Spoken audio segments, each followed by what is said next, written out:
આગામી વર્ષ 2025માં તમારા માટે શું છે ખાસ? જીવનના વિભિન્ન ક્ષેત્રોમાં કેવો રહેશે વિકાસ? પ્રેમ જીવન, લગ્ન જીવન, આર્થિક સ્થિતિ અને કાર્યક્ષેત્રમાં કેવું રહેશે આગામી વર્ષ?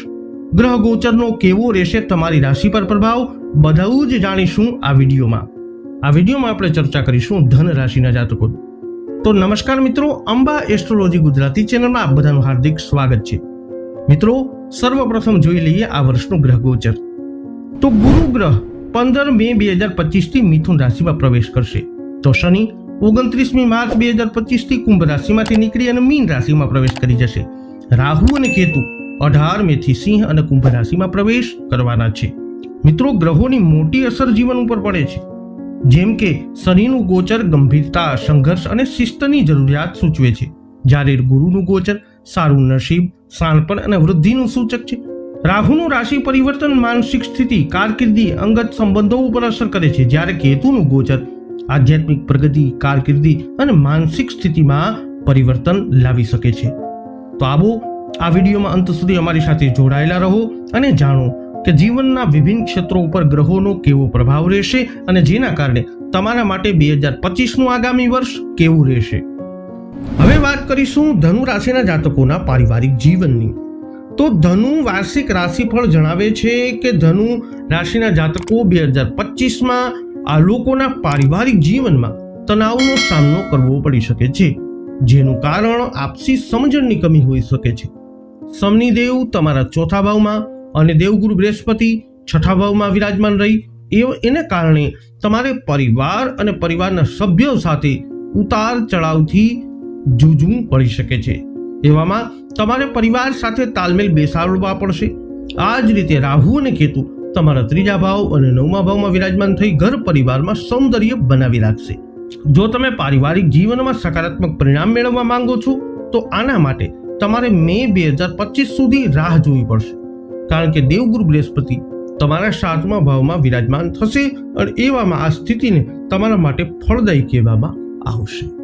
હવે વાત કરીશું પ્રેમ અને લગ્ન જીવનની.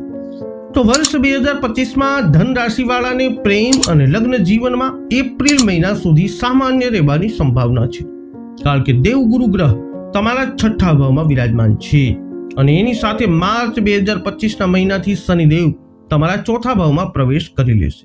એવામાં તમારા પ્રેમ અને લગ્ન જીવનમાં ભાવનાત્મક ઉતાર ચઢાવનો સામનો તમારે કરવો પડી શકે છે. ધનુ રાશિના લોકોને શુક્ર ગ્રહ 29 જૂન 2025 થી લઈ 26 જુલાઈ 2025 અને 2 નવેમ્બર 2025 થી લઈ 26 નવેમ્બર 2025ના સમયમાં ઉત્તમ પરિણામો આપશે અને એના પરિણામ સ્વરૂપ આ સમયને પ્રેમ અને લગ્ન માટે ઉત્તમ કહેવામાં આવશે. એટલા માટે અવિવાહિતોના જાતકો માટેનો આ ઉત્તમ લગ્ન સમય રહેશે. એપ્રિલ 2025 સુધી ગુરુ ગ્રહ તમારા છઠ્ઠા ભાવમાં વિરાજમાન છે, જે તમને પ્રેમ જીવનમાં સમસ્યાઓ આપી શકે છે. શનિની ચોથા ભાવમાં સ્થિતિના કારણે તમારા મનમાં સંબંધ પ્રત્યે અરુચિ પેદા થઈ શકે છે. મે 2025માં થવાવાળું ગુરુનું ગોચર તમારા 7મા ભાવમાં થશે અને એના પરિણામ સ્વરૂપ લોકો નવા સંબંધમાં આવશે. એની સાથે લગ્નના પ્રબળ યોગ બનશે. આ ભાવમાં બેસી અને દેવગુરુ ગ્રહ તમારું પ્રેમ જીવન અને લગ્ન જીવન બાંધવાની ઉમ્મીદને જીવતી રાખે છે. જે લોકો એપ્રિલ 2025 કરતા પહેલા લગ્ન કરવાનું મન બનાવી રહ્યા છે તો એમના સંબંધમાં પ્રેમ અને આકર્ષણ નદારદ રહી શકે છે. વિડીયોના અંતમાં વાત કરીશું તમારા આરોગ્યની. તો ધન વાર્ષિક રાશિફળ જણાવે છે કે 2025માં જ્યારે ચોથા ભાવ અને એપ્રિલ મહિના સુધી ગુરુ ગ્રહ તમારા છઠ્ઠા ભાવમાં વિરાજમાન છે, એ સમય તમારા આરોગ્ય માટે વધારે અનુકૂળ ન રહેવાની આશંકા છે. પરંતુ મે 2025માં ગુરુ ગ્રહ ગોચર કરી તમારા 7મા ભાવમાં પ્રવેશ કરી જશે, ત્યારથી લઈ તમારું આરોગ્ય સારું બનતું જણાશે. આ દરમિયાન તમારી રોગ પ્રતિકારક ક્ષમતા પણ મજબૂત થતી જણાશે. તો ધન રાશિના જાતકો, વર્ષ 2025નું ગ્રહ ગોચર તમારા માટે કંઈક આવી પરિસ્થિતિઓનું નિર્માણ કરી શકે છે. આ વિડીયો અંગેના અભિપ્રાયો કોમેન્ટમાં જણાવજો. વિડીયોને લાઈક અને શેર કરી હજુ સુધી તમે અમારી ચેનલ સબસ્ક્રાઇબ ન કરી હોય તો અવશ્ય કરી લેજો. ફરી મળીશું નવા વિડીયોમાં. જય અંબે.